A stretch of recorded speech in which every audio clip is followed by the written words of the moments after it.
I'm Lisa, and you're with Velo Dulce, the show where we talk women, cycling, and life.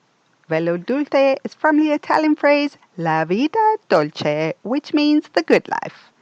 These are stories from women around the world on finding the good life through life on a bicycle. Hi, my guest today is Cherise Willeit. I have been wanting to chat to Cherise for about 10 years. True story. She seems to me to be someone who's had her fair share of challenges and yet seems to smile all the way through it, still while managing to voice her opinion and power her way forward. Cherise describes herself as wife, mother, cyclist, Olympian seeking adventure with her family, and proudly South African. So thanks for joining me, Cherise. Yeah, thank you so much for that introduction and the big compliment. And yeah, really excited to chat to you. It's really an honor for me to be able to chat to you and to talk all things cycling and women. Thank you. So there's so much I want to talk about. Let's start with where you are now. So I know that, in terms of your cycling career, you've come a long way. You represented South Africa in the Olympics in 2008. And I know that you were an ambassador for I'm Specialized for over 10 years, and you have just kind of put that down to rest. Give us a snapshot of where you are now. So 3 years ago we moved to Germany. So I was based in Germany for 3 years. And I think I was a little bit naive when I went over. The challenges that I faced with being an expat was really tough. And like you said, I gave up cycling. I didn't really go to Germany with much of a plan. It was a very sudden move. And last year I did the Cape Epic with a very good friend of mine, Nikki Philomey, and I just rediscovered. And I said to my hubby, I'm very lonely in Germany. I feel like I don't have a purpose. I was a full-time mom there and I love my kids, but I also felt like I needed a little bit of my own time and my own purpose as well. And during that time, I was very lost. And I actually got a phone call from the CEO of Vibro Bricks, Victoria Herman, and he asked me if I would be interested in riding for another year. So obviously that came at the absolute best time. Wow. And he offered to actually pay me a salary to ride again, just to help the team out, to look for new riders. They would like some younger riders in. At the moment, we actually just only 3 riders, so we're quite a small team, but just kind of steer the team in a new direction. So it's not based on just winning events, more just on getting females into the sport and growing the sport. So that fits in perfectly with where I saw myself. And things just started falling into place. I came back to South Africa on a Thursday. We had SA Championships on the weekend. And now in Pretoria, just packing up the things and moving back to Somerset West at the end of the month, where my husband and the family will be joining. Wow. And is your heart in Somerset West? Definitely. There's an amazing friendship group that I have there. The female part of cycling there has just become so big. They have women-only group rides that has 20 or more women up. It's a beautiful part of the country. So I can relate to your story because I'm a South African living in Spain. I don't think South Africa can ever leave you wherever you go in the world. Did you feel a real sense of homesickness while you were away? So like I said, we had to move very suddenly. It was also for my husband's job. And they didn't leave us with too many options, and it was either we move or his job was not going to work from South Africa. Unfortunately, he doesn't have a working visa for South Africa. It's quite difficult to get. So I think we moved within 2 months. Wow. And at that point, I felt like I wanted a new adventure. Alexander was under a year old, and I thought it was a perfect time to start something new with the kids. But yes, the homesickness was real. I didn't envision the language barrier being such a big problem. In my mind, I've been over obviously in Europe racing, but it was always a very international field. And I always came across people being able to speak English, where stayed in Germany. It's a very small, very local part of Germany. They're very traditional, and they do not speak English, and they speak a very dialect of German. They're also not super accepting to foreigners, and it was very tough for me. It was also really tough going to a doctor's appointment and not being able to understand what the doctor says, or going to enroll your kids in school and you struggle to have a conversation with the teacher to find out what is actually happening. So like I said, it's been 3 years, and I just felt I needed to come back to South Africa to kind of leave on my terms. So the possibility is still there that we would move back in 2 years' time. But at least then it's on my terms, and I get to say, I get to have my peace with the country. And also being back to racing for 2 years, I was actually busy training for the Rio Olympics. When I fell pregnant, and it was a big surprise, obviously a very big blessing, but it did come as a little bit of a shock. And also the cycling career, I stopped very suddenly. So now having to have the opportunity to be back in racing and say like, okay, listen, in 2 years I'm officially done, it just makes that chapter a little bit, it gives me a little bit more closure on it. So very fortunate to be in that position. On the same hand, I also said to my husband that I wonder if I would ever stop moving, because I love seeing new cultures. I love seeing new traditions. And I do get a sense of like this itchy feeling within me when we just kind of settled. So he laughs and he said, "You're just as we settle everything, we just start making a place our home. We up and leave." I'm not sure if that is ever going to change. Wow. Listen, if anyone can relate, I can relate. I moved to London twice. I live in Spain now. I think I cried every day for the first month that I was in Spain. I couldn't speak a word. And also where I live, they don't speak English. So yeah. I get it. Yeah, you definitely fully have to embrace yourself, to incorporate the new culture and the new language, and it's such a big part of it. And that's what I'm hoping to do for the next 2 years, is to really learn the language. That if we do go back, we most likely will go back over. That I'm just a little bit more prepared for it. I like. Yeah, but my kids speak proper German, so maybe they can teach me. So they can probably teach me within the next 2 years. But like I said, it's such a privilege being able to actually move back and to also expose my children to South Africa and the way we do things. It's such an amazing country. It is. And I would love to have the opportunity to have them travel also as much as you can. And that's one thing that I really try to teach them, is that people are different and the cultures and traditions are different. And it's just an amazing thing to see and to experience and to do as much of it as you can. Yeah, I love that. I love the fact that you're saying like it's on your terms. And I also agree with you. I get royally pissed off when people move from South Africa and then badmouth South Africa. Like it's not okay, because I feel we literally have the best people in the world. No, for sure. The friendliness in this country.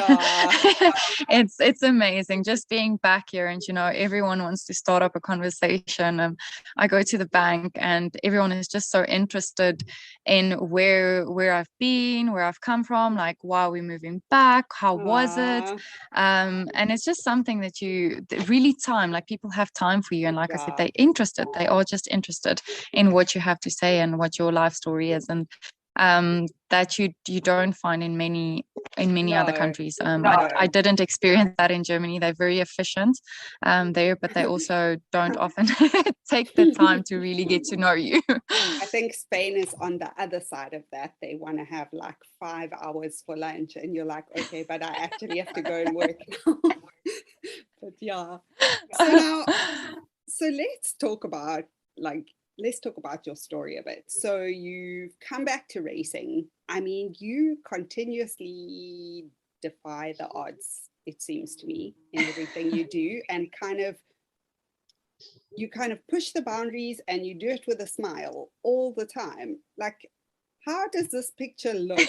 Because I was chatting to my friend Jenny Green, who is also your friend Jenny Green, who was saying like, yes. Oh yeah, Cherise is like the world's biggest supermom. So how do you manage all of this? Yeah, I mean, it's definitely not always easy, but if you have to go a few years back into my story, being married to Barry, and he was always saying that smiling and being happy, it's one of my best attributes. And always when I used to ask him, what does he love most about me? He would always say my smile.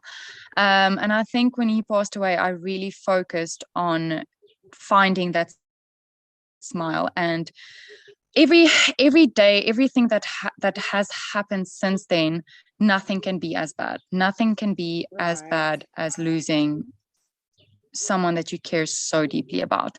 And so often when I hear people complaining, I just think it's not that bad. It's really, like life can sometimes be very tough, and there are sick people out there, and there are people that really do have a reason to not smile. But what we have, being able to be at a restaurant or at a function or at an event, even if it is slow, or like in the sport, being able to actually do a sport and have all the abilities that so many people do not have, and that just gives me reason to smile. So I really try to see the positives in life. And having kids, it's changed me. I mean, I don't think there's anything better than having children. It's definitely humbled me. But it's amazing to see life through their eyes, and the wonderful things that you kind of just take for granted now that you experience again through a kid's eyes. So it's a very special blessing. And for me, just at the moment, how quickly life can end, and it sounds so cliche, but just to not waste a second, and to not think about things that you can't change. Right. I want to chat quickly about Barry, and then I want to come back to that. I actually can't imagine how you moved through that phase of your life. I was thinking of you the other day because I was recently in South Africa, and Andre Peel passed away, was also hit by a car. And I couldn't, I thought of what his wife must be going through. And I thought there would be only one person in the world who could relate, and that is you, or anyone who's gone through that circumstance. Like, how did you get through that? I actually, to be honest, I have no idea. My team actually also... You just do. They asked me also on the weekend about that stage of my life, and I say sometimes when I think back on it, it feels to me as I'm thinking back on a book that I've read. So it feels like I've had two lives. So a life up until Barry passed away, and then a life that happened after that. But yes, I definitely have had a very good support structure around me. My dad was basically like carrying me through everything. And one of my really best friends, Lisa Willeit, she came to stay with me. She had all the drunken nights with me just to get through it. And, there's certain phases that you do have to work through. And it took me a long while to actually be okay with the fact that he passed away. And I can really only say that I think about 2 years ago, I feel like I have made peace with what has happened. It's day by day, you get through it, but you do learn to live with it, but it's definitely not a pain. And it's also, like you say, to know how someone else feels. And that's almost the worst part to me, is that I know that pain, I know that heartache, and it's something that I don't wish on anyone, because I don't want to share that pain with anyone, because it's just, it's so much. But I also feel very fortunate in the sense that I did get to know him on such a deep connection, and that I did get to share so many experiences with him, that I went to the London Olympics with him, and we shared all of that, and that we did get married. It happened also when we were very young, and he was the one that pushed actually for us to get married when I said we could wait a little bit. And just looking back on how everything worked and how determined he was with everything in his life, it's almost like, without knowing it, he knew that he had to fit so much into his life when he was alive. So as hard as it is, I definitely would not change anything about it. It's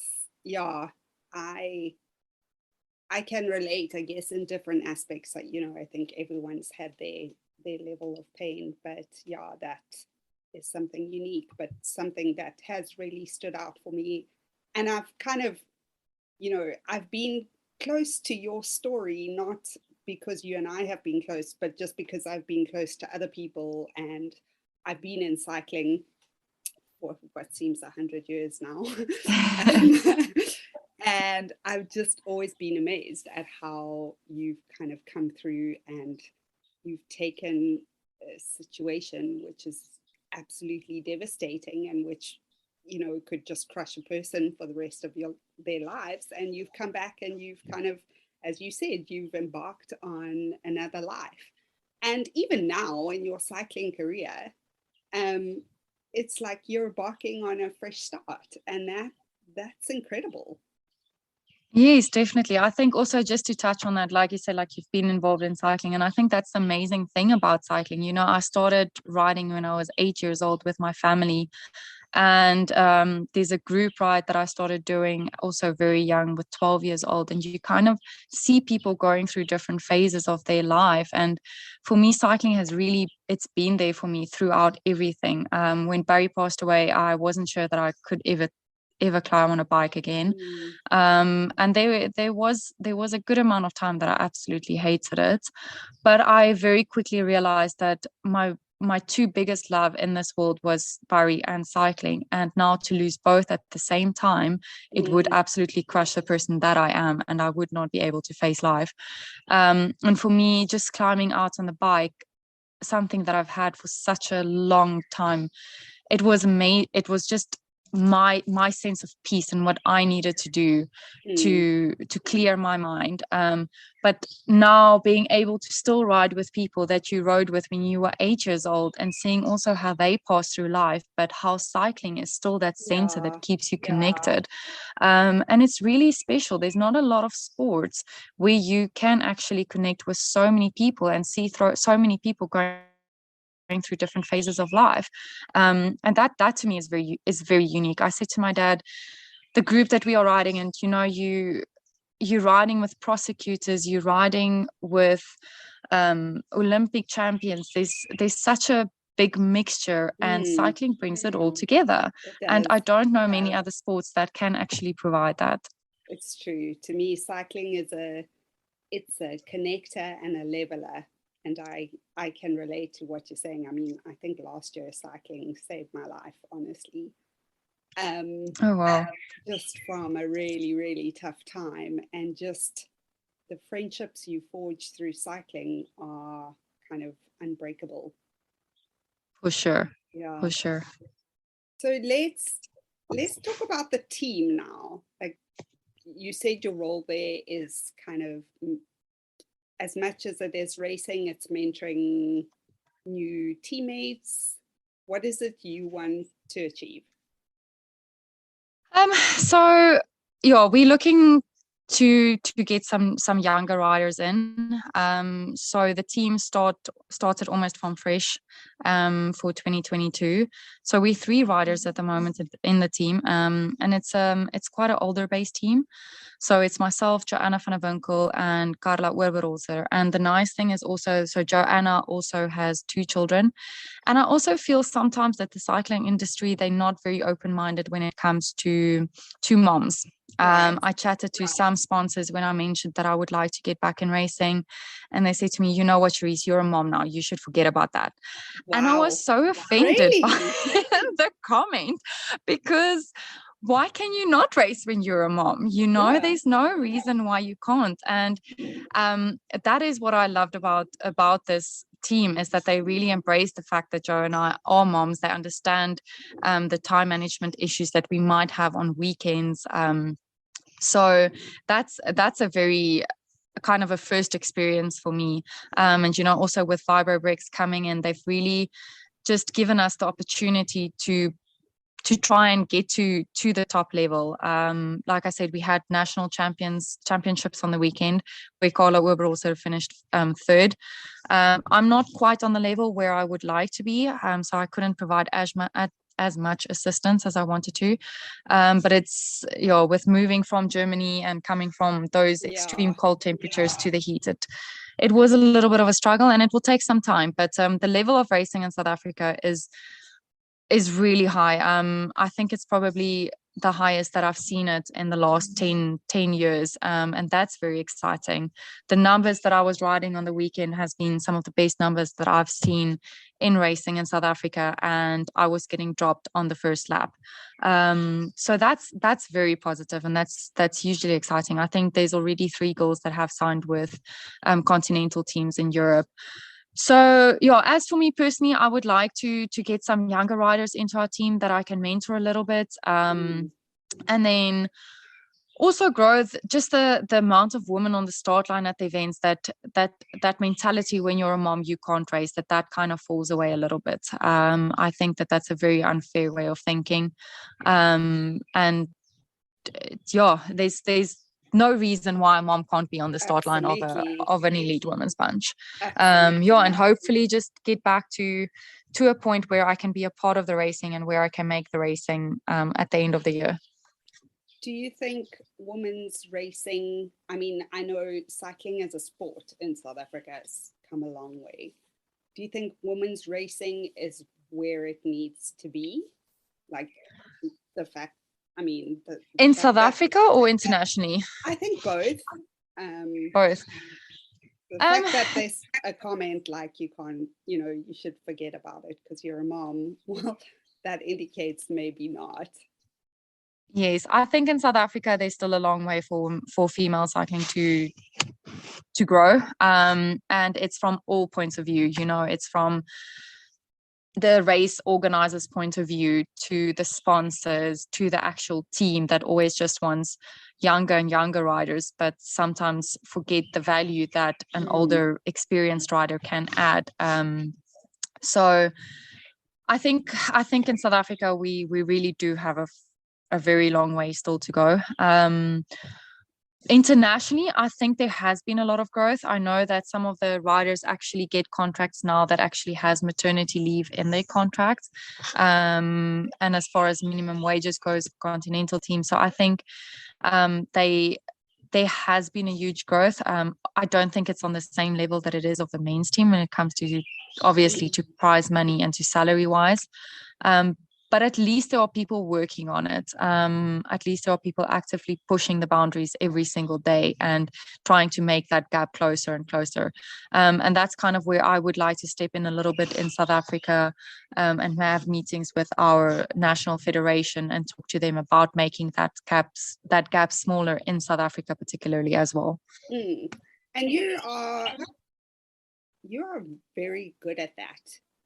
You had challenges in the 2012 Olympics with the bid for London, if I'm not mistaken. Yes. And you brought that up. Like, can you tell us what happened? And you seem to be one of those people who can bring up an issue and not polarize the opposite side, like actually make yourself heard? Yeah, so the biggest problem when it comes to selection is the criteria. So in 2012, also the criteria was that the team would get based on UCI points, where I was the second placed rider, and then they ended up sending 3 riders, and both other riders were below me on UCI points.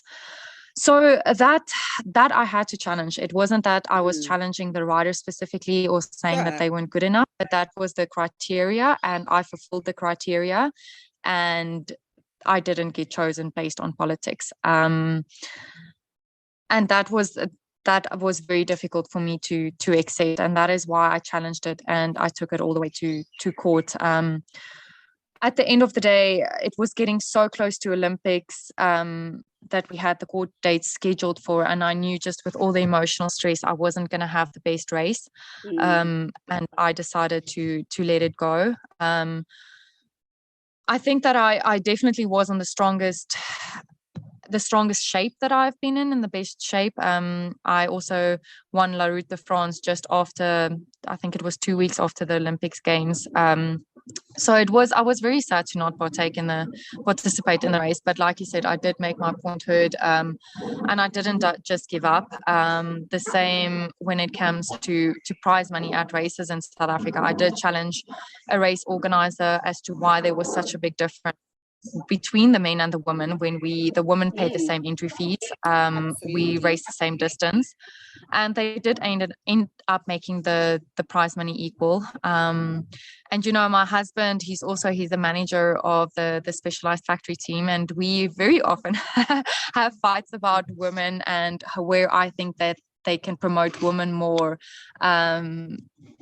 and push the boundaries, and it's all just about getting a different perspective. So he seeing my point of view and me seeing his point of view. But it's very exciting to me to see that companies are more open-minded about these things, and just in all aspects, that they're looking that a specific job is not just man orientated, or like a mechanic. It does not just have to be men that are mechanics. There are women that can be mechanics as well, and they're currently busy exploring that avenue as well. So that's very exciting for me, and I'm never going to be the person that's just going to be quiet when I hear a comment that I don't agree with, which isn't always my best attribute. And it makes for uncomfortable. I think it is. It definitely makes for uncomfortable conversation sometimes, but that's what the world needs at the moment. We need to have those uncomfortable conversations. Just for an example, we were at a mountain bike kids school with my son, and we were kind of running next to him, and there was a little girl in front of him. My husband, without thinking, said, "Come on, Thomas, you can't let this girl beat you." And I looked at him like, "Excuse me, what?" And I ended up going to this girl and just being like, "Go, go, go, you can do it." Because at the end of the day, it's a rider, and of course girls can beat boys. If they're stronger, they can. So we definitely have some challenging conversations certain times, but that is what I want my kids to know. I want my boys to know that there's not a specific set of rules for them and a specific set of rules for girls. We so far ahead of times now, and for things to still be so gender based, like I have no time for that. And I think I've mentioned this before on the podcast, where I've said, we are as much to blame as for the setup as guys are, because we buy into a belief that, okay, we can't do something, and then we don't challenge how things are. So we need challenge. We need people to challenge, and we need hard conversations. Like, that's how you move forward. Yes. That's not just about cycling, that's about life. Like, you generally don't tend to grow if you are just telling everyone what they want to hear all the time. You tend to grow if you actually have a hard conversation, or if you and there's a manner in which to do it. No, yes, no, for sure.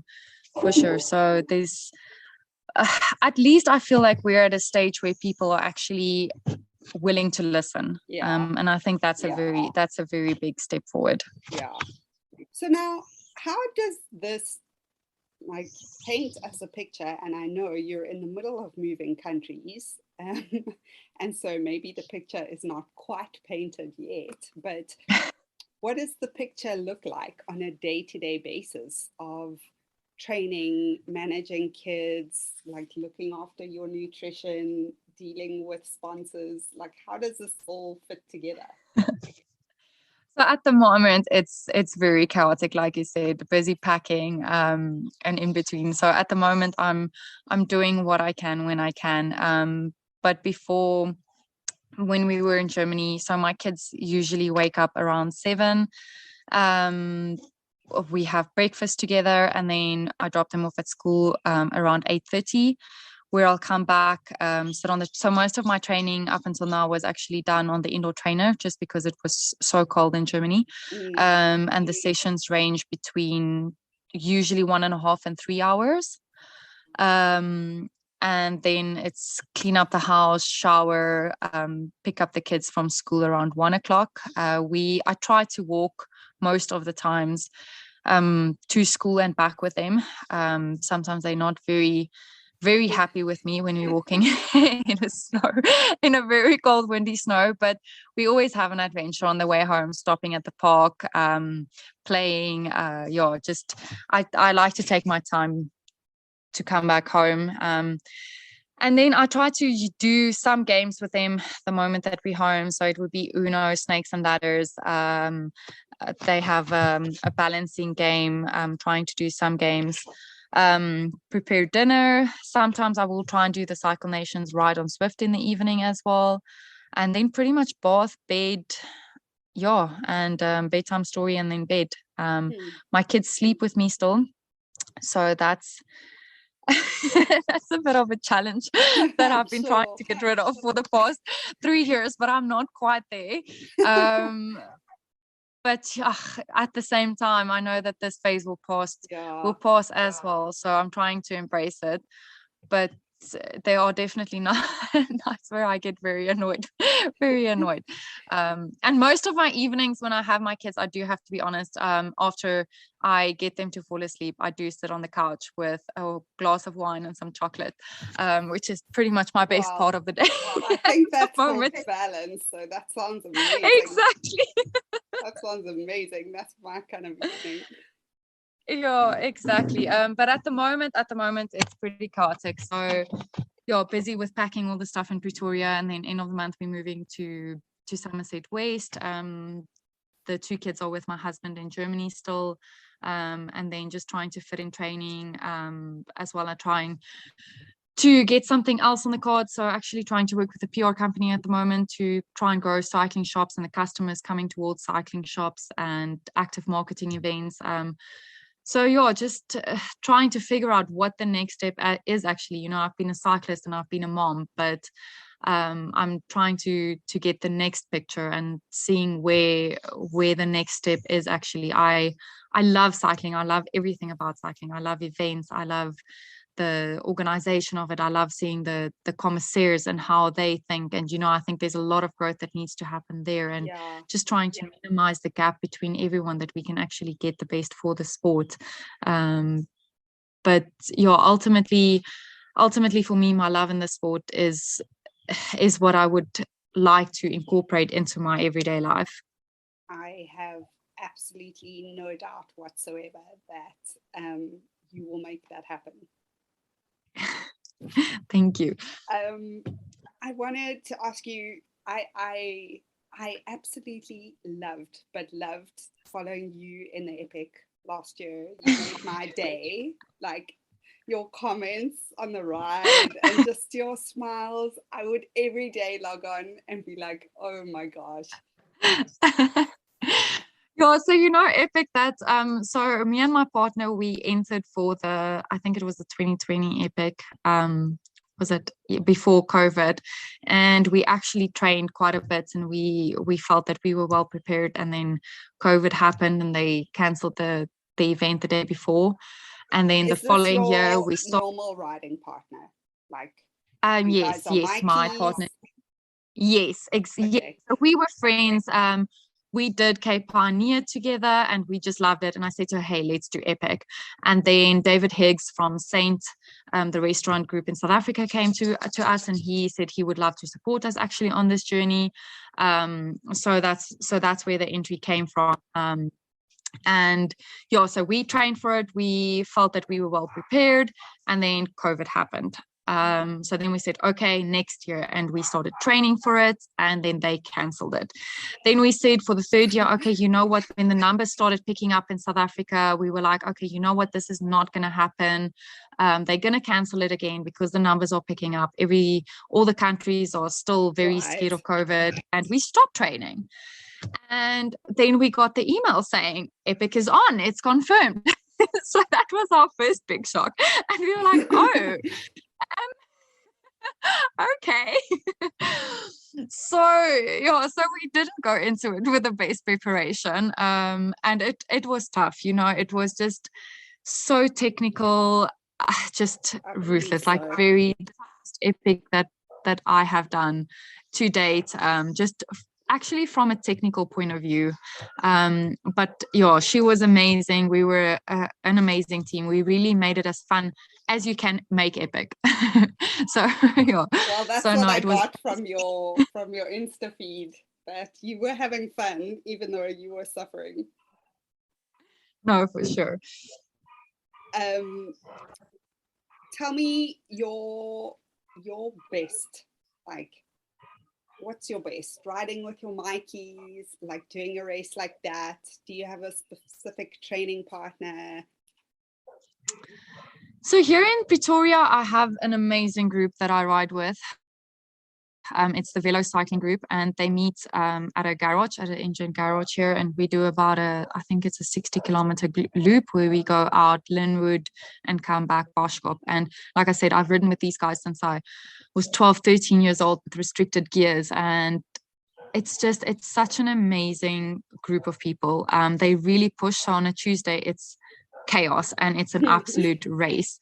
I think my numbers on yesterday's ride was pretty much the same as it was on SA Championships. So it's a full out race, but I love how it motivates people, and just to see people progress. So there were people in November in South Africa last time that kind of struggle to stick with a group, and now they're on the front pacing, and that's the type of group that this is. They're really challenging each other. They want to get the best out of everyone, and that's how you do it, is you race hard so that you don't, or you train hard so that you don't have to race as hard. Yes. And I really look forward to the group. I have to wake up at 4:00, which is absolutely ridiculous, but once you're there are just so many happy faces. You just get to see the sunrise, and of course in South Africa you do have to ride quite early to get away from traffic. Yes. But I think that is by far my favorite ride that I like doing. Oh, that's awesome. I love that. I must say, well, you will know it from being in Europe, but here we only start in winter. We start at 10, so by the time you get back, your whole day is gone. Exactly. And I loved when I went to South Africa recently. I was there in summer, and I just love waking up so early and getting back and having coffee and having breakfast, and then you still have your whole day. Yeah, exactly. So yes, most of the times when the kids were here, I was back before they woke up. So that's quite a bonus. And it's like I said here, it's not just like you go for a mediocre ride if you go on one of these group rides. It's a proper effort, and you come back and you feel like you've just done a race, and you get to carry on, and you feel good about the rest of the day. I also love that about riding with the guys. Sometimes it's like they're really pushy, but it's really fun. For sure. There's quite a few women's ride also now. So from some of the stores here, it's just a women's, but the same push. They really push each other. I remember one suggesting that we should stop, and they said no, we stop when we're at home. We're riding now. This is our training time. And I love that. I think it's so cool to to sometimes have the days when you really just want to go on a cruise and you want to go easy, but also that when women do want to push each other, that they do that. So that has been very nice for me to see as well. So now I've got two more questions for you. One is from a purely selfish level. However, I think some people out there will resonate. What happens when you go through a time where you just don't want to ride? Me and my bicycle, I don't. the two of them are currently in my garage, and I'm just like, guys, I'm tired. I don't want to see you right now. So to be honest, when I try to keep those 2 days. So when I get those days, I do not ride. So for instance, today I was supposed to do a 2-hour ride, but I am tired. And I am not going to force myself to go onto the ride. I do try and not let it go past 3 days. That's good advice. But I also say to myself, especially when it comes to a certain structured training program that I have, to climb on the bike. If after 45 minutes I still hate it, or even after half an hour I still hate it, then I go back. Then I turn around and I go home. Right. 90% of the times, after 30 minutes, I am loving it and I'm loving the fresh air and I'm so happy that I got on the bike. True. It's very seldom that once you get on the bike that you don't enjoy it. So like I said, if it's a day and you know that you did work hard the day before, or you do have a very stressful day coming up, to me, cycling should sometimes be a stress reliever. It should not add to the stress that you have. So then I will say, okay, that's enough. Let's call it today. But tomorrow I will get on the bike and I will try. And if after half an hour I'm still dreading it, then it's time. Then I know that I need a break. Yeah, true story. I do feel like I could just ask you a ton of questions forever, but I know that you're in the middle of moving and getting life organized. So I just want to ask one thing from you, like, what is your message for people? Like, for me, you've been inspiring just watching you from a distance. Like, what is your message to other people? I think to just try and find the happiness in life. You know, you might be going through a really, really tough time, but there is some glimmer of hope and you will get through this. You know, it might not feel like it at this moment, but at the end of the day, tomorrow is going to come and the day after is going to come. And at some point it's going to get better. Find something that makes you happy, find someone that makes you happy, and really hold to that, and focus on that.